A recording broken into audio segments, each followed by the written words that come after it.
Hey everyone, Chloe here, and welcome back to my channel. And if you are new here, ladies and lurkers, welcome.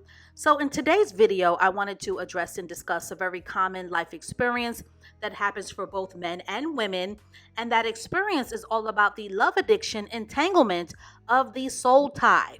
And I wanted to talk about the important undiscussed lessons that often come with this very bonded and traumatic experience of psychic, emotional, and spiritual warfare.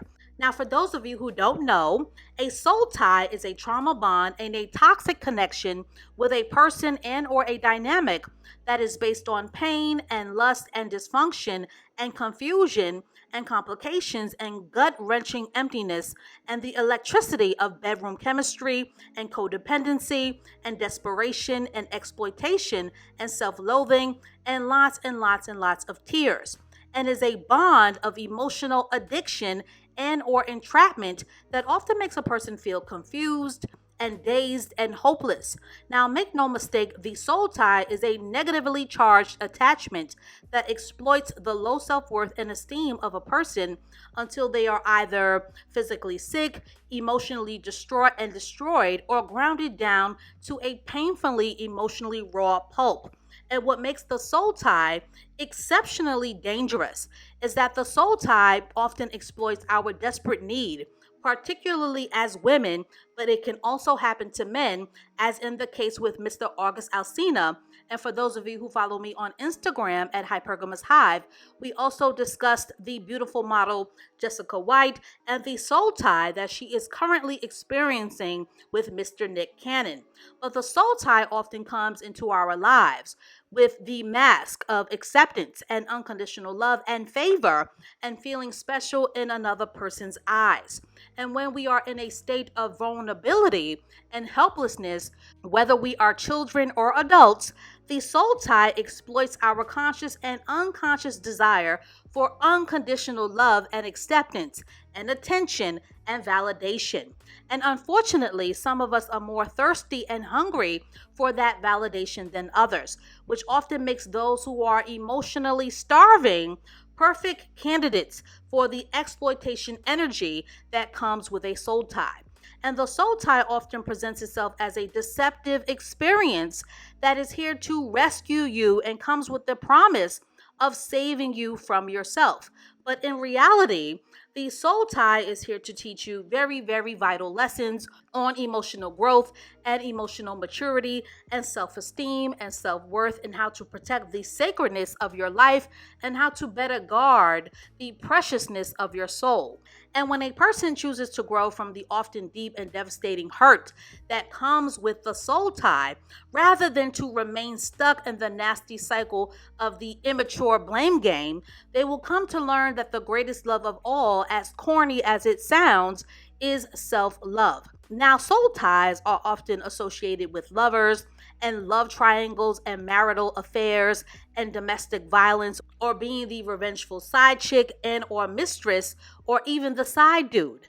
But the soul tie can also be with a narcissistic parent and or a hurtful and traumatic family dynamic that feels impossible to remove oneself from. Now, in my opinion, romantic soul ties are a designation, and they are a very necessary spiritual, psychic, and emotional life-changing experience, and they cannot be avoided because they are an intentional experience that comes into your life to wake you up from the slumber of your own low self-worth and your own thirst for validation and low self-esteem. And they are an opportunity, as hurtful as a soul tie can be, they are an opportunity for greater insight and greater self-awareness, which makes us better as human beings.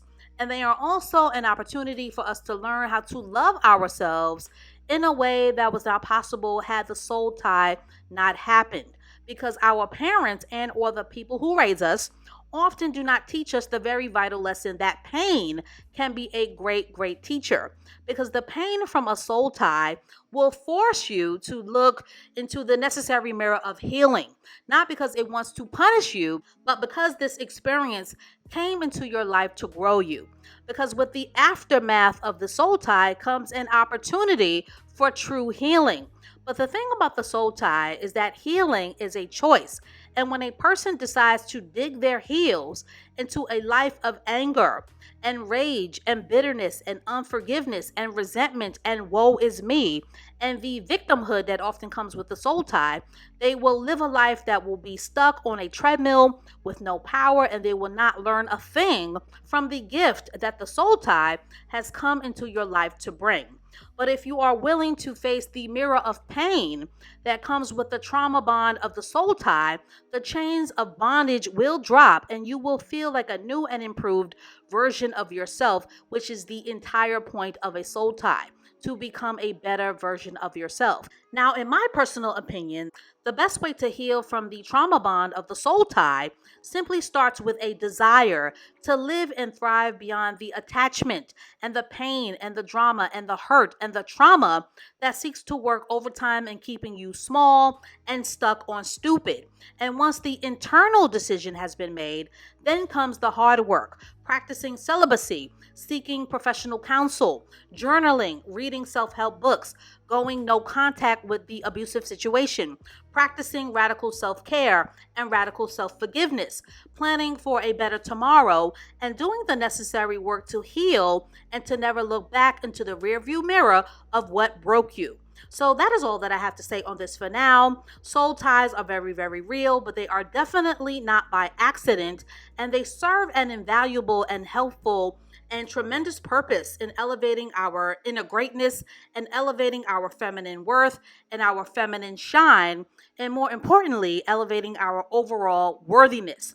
And Mr. August Alsina is a great example of surviving the pain that often comes from being a part of a soul tie love triangle. So, ladies and lurkers, have you ever been trauma bonded with a lover or a narcissistic family member? And have you ever been love addicted or trauma bonded? And have you ever felt that you couldn't live without your family or live without a person?